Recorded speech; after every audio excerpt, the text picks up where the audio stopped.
Namaskar. Welcome to the session on the basic properties of ecology. Tourism offers to study ecology in an integrated manner. This unique opportunity as well as a challenge to ecologists as tourism activities influence the structure and function of nature either positively or negatively.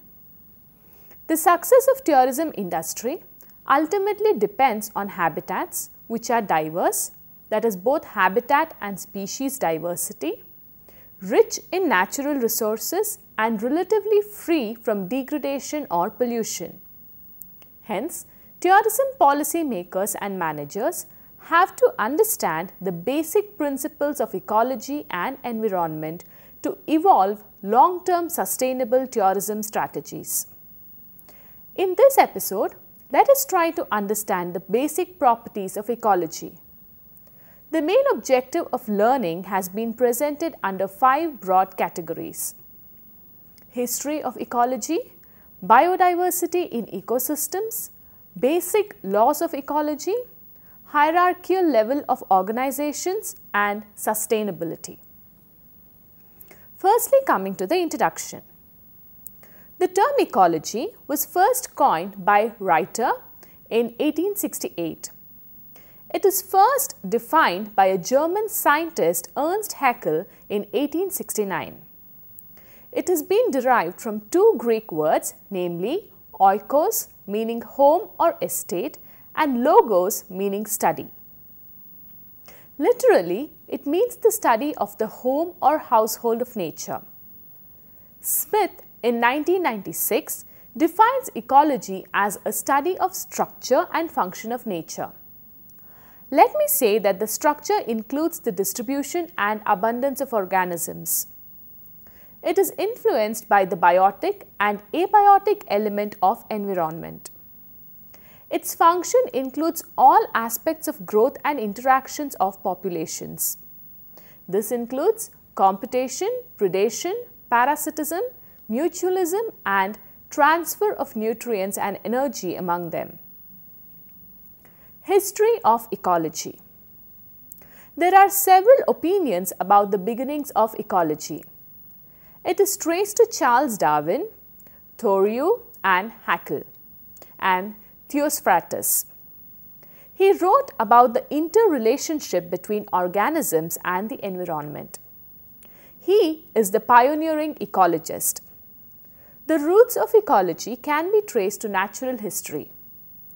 With the evolution of human societies, their ecological knowledge base also got accumulated in the form of natural history.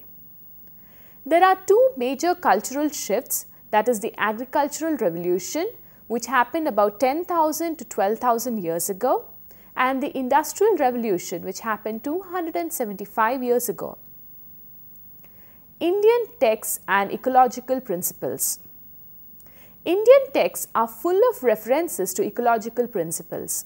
For instance, the Vedas, Samhitas, Brahmanas, Aranyakas and Upanishads have references to ecological concepts. The Indian medical treatises like the Charaka Samhita and Sushruta Samhita state that air, land, water and seasons were indispensable and polluted air and water were injurious for health. During 19th century, biogeography evolved due to extensive travel by the sea voyages. Charles Darwin and Alfred R. Wallace were the pioneering evolutionary ecologists. In India, during 19th century, the first comprehensive ecological contribution was made in 1921 by Professor Dadgyan of Allahabad University. Environment. The environment is nothing but the totality of man's surroundings. Environment Poll Panel of the United States of America of 1965 mentions it as the sum of all social, biological and physical or chemical factors which compose the surroundings of man. The resources are grouped under 2 broad categories. They are natural and man-made.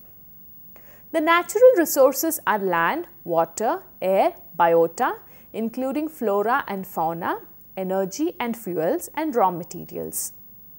The man-made resources are socio-economic infrastructure, human population, and cultural heritage.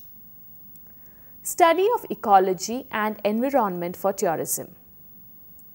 The natural resource base supporting tourism is heavily stressed around the main tourist destinations.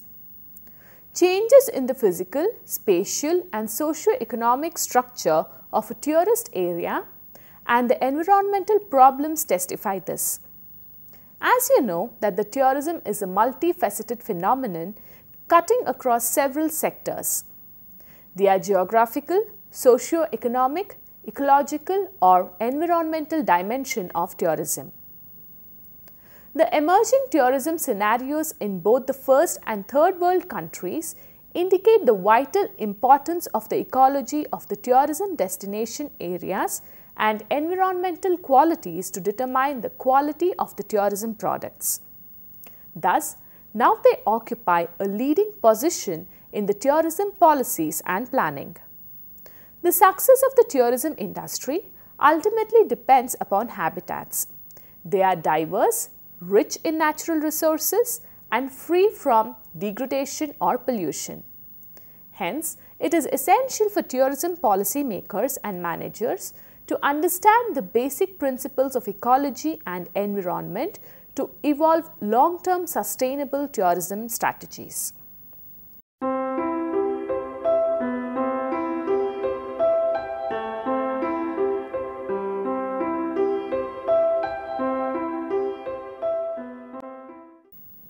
Now next coming to biodiversity in ecosystems.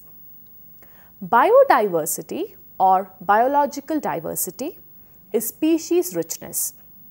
It is the number of species present in a geographical unit. Biodiversity also deals with both structure and function of the ecological communities. It is nothing but a variety of life forms. Even human cultural diversity can also be considered as part of Earth's biodiversity.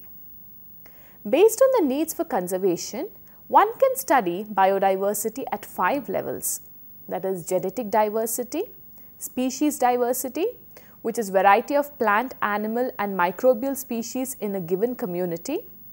Next is community diversity, for example, coral reef community. Ecosystem or ecological diversity, which includes forests, deserts, grasslands, streams, lakes and oceans. These basic human and development needs depend on this biocapital. This rich variety of genes, species and ecosystems give us food, wood energy, fibers, raw materials, medicines, etc. We can also classify biodiversity as follows. Microbial biodiversity dealing with biodiversity of microorganisms, plant biodiversity dealing with the diversity of animal species, endemic biodiversity dealing with native species, introduced biodiversity dealing with exotic species, domesticated biodiversity dealing with domesticated plants, animals and microbes, agricultural biodiversity dealing with cultivated plants and domesticated animals. In the conservation of biodiversity, both species richness and their relative abundance are taken into consideration. About 50 years back, India had a rich genetic diversity of cultivated crops and domesticated animals. These different crops and animals were carefully selected and bred to suit geographical, climatologically, ecologically and edaphically environments. Such diverse habitats provides microecological niches for crop or livestock diversification. When such habitats are disturbed by humans, that includes tourism, it will result in the erosion of germ plasma resources. This is irreversible. Also, it is a great loss to the present and future generations.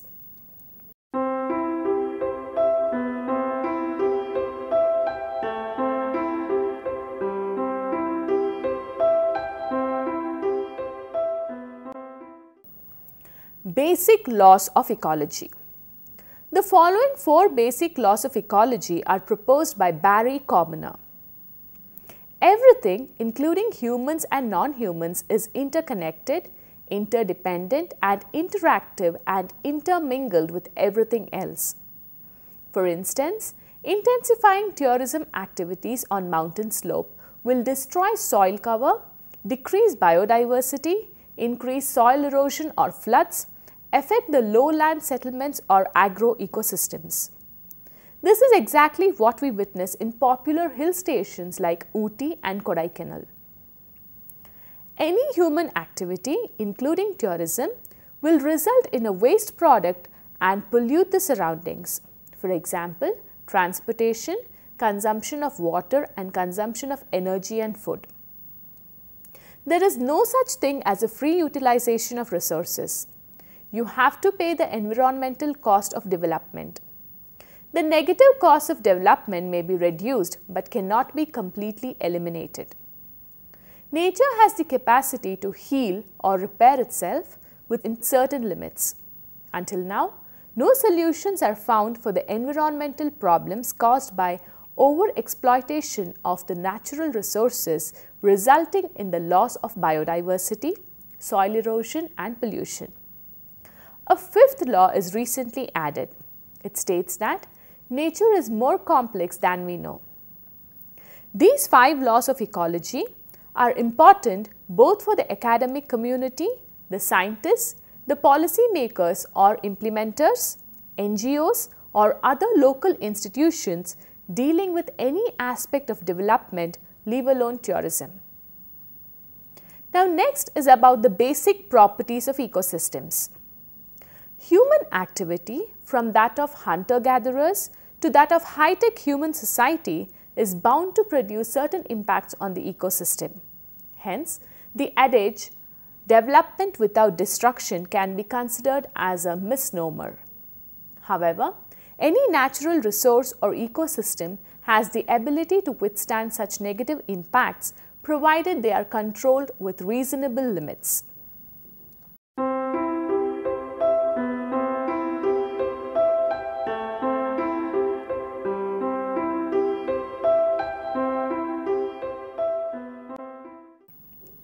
Next is the hierarchical levels of organization. A species is a group of organisms. It resembles each other in appearance, behavior, clinical makeup, processes and genetic structure. The individuals of a species can interbreed and produce fertile offsprings. Human beings are just one species with a unique ecology. On the one hand, they cause the most serious degrader of our natural resources and ecosystems. And on the other hand, we have the ability to evolve management strategies for the same.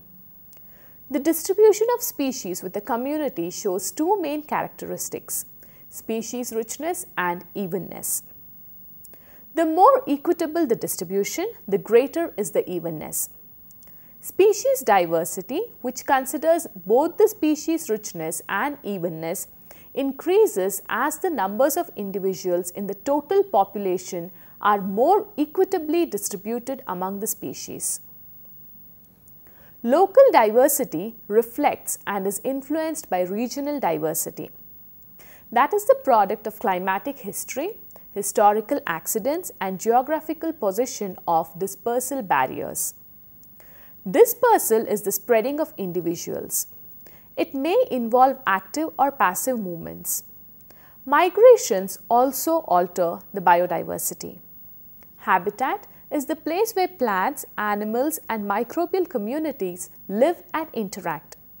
The overall habitat of a community is the macrohabitat. This is divided into microhabitats, that part of the general habitat utilized by an organism. For example, the macrohabitat of a tropical rainforest and the microhabitats is the stream of invertebrate communities attached to the aquatic plants or fallen twigs or logs or beneath the stones. Microclimate refers to the climate on a very local scale. It differs from the general climate of the area. it influences the presence and distribution of organisms. From tourism viewpoint, this concept is very important. The term community has scale other than what we impose on it. Only rarely communities are separated by clear, sharp boundaries. In most situations, adjacent communities integrate with each other. Example, existence of amphibian capable of living in both aquatic and terrestrial ecosystems.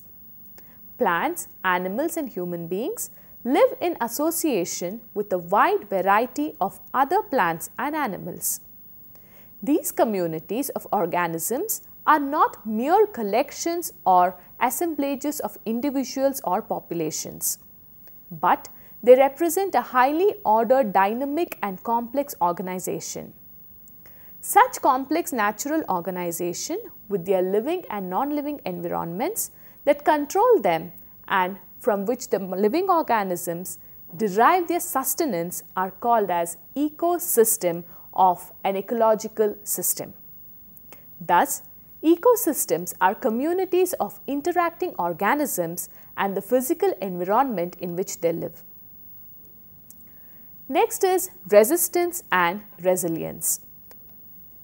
Community equilibrium or stability can be visualized in two ways, which is resistance and resilience. Resistance is the ability of a system to withstand or resist variations. Communities most resistant to change characteristically have a large biotic structure, for example, forest tree communities. Resilience is the speed with which a disturbed system returns to equilibrium or the same general state after being changed. A rapid return is evidence of high resilience. A slow return indicates low resilience. Ecological stability. Ecological stability refers to the response of the ecosystem to return to its original status after a disturbance. The magnitude and frequency of disturbance is a factor which determines ecosystem structure. It is a natural feature of many ecosystems. It is a prime cause of many spatial or temporal patterns of species distributions. The stability depends upon the frequency of these changes and the time marked by the interactions between its component species. A system is stable when it resists being deflected by some external factor or return to its original state after being deflected. Stability can be classified according to the nature of the original status of an individual or population or community or ecosystem. There is no such thing as perfect ecological balance in nature, for nature is always changing, even without human influence. From tourism point of view, it is important to realize the rate at which such changes are taking place in the ecosystems. Also, to realize how various tourism activities influence such changes either positively or negatively. As in the case of species extinctions, man-made changes in the ecosystem have greater influence on the ecological stability. Ecosystem dynamics. Ecosystems are inherently dynamic and can change in time and space. They do not exhibit single points of stable equilibrium, but have a multitude of steady states across space and time. Thus, our sense of integrity must recognize the ability of an ecosystem to attain and maintain its optimum operating point. Hence, the concept of ecosystem is value-laden. An essential paradox of wilderness conservation is that we seek to preserve what must change, but we must focus our attention on the rates at which changes occur, understanding that certain changes are natural, desirable and acceptable while others are not. Ecosystem integrity. Ecosystems have integrity when they have their native components intact in the face of external stresses. The components would include abiotic components, that is the physical elements, for example water, rocks, soil, biodiversity, which is the composition and abundance of species and communities in an ecosystem. For example, shola forest, rainforest and grasslands representing landscape diversity, trout and rabbits representing species diversity, and ecosystem processes like the engines that make ecosystems work, for example, fire, flooding, predation, etc. Hence, a system with a higher integrity is more stable, supports higher diversity, and hence could attract more nature or eco-tourists.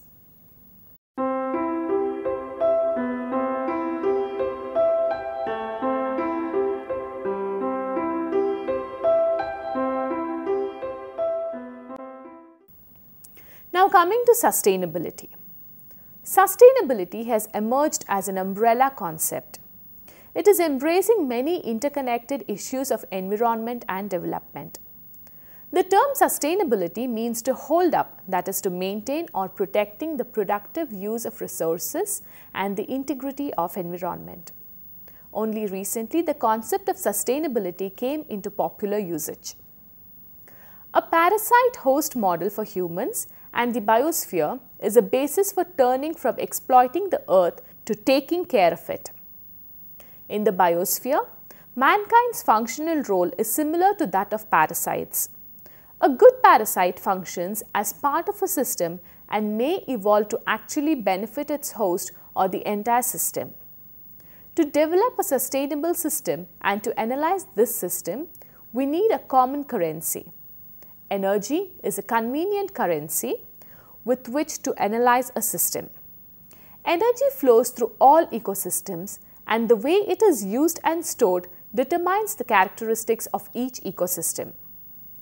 An ecosystem is a thermodynamically open, far from equilibrium system. To understand a system, all elements of the system must be expressed in common currency. Energy is a convenient currency, and the laws of thermodynamics are convenient tools. Thermodynamically open means that the ecosystem is receiving energy from the sun, which is outside the system, and discharging heat back outside the system into the atmosphere. Because the energy flow is one way through the ecosystem is not in equilibrium with its surroundings. The populations within the ecosystem are not in equilibrium either. As climate conditions change, energy flow through the system changes, resulting in changes in populations of species that comprise the ecosystem. Energy flow through natural ecosystems is not random but is controlled and self-regulated by internal feedback interactions between organisms or between organisms and environment. Stability and sustainability of energy flow through ecosystems are enhanced by mutualistic functions. As ecosystems become large and complex, organisms within a natural community evolve towards cooperative functions. Evolution has selected many species because of the higher efficiency of the functions they perform. To conclude, that we have discussed at length the various components relating to this episode, such as the history of ecology, biodiversity in ecosystems, basic laws of ecology, hierarchical levels of organization, and sustainability. Thank you.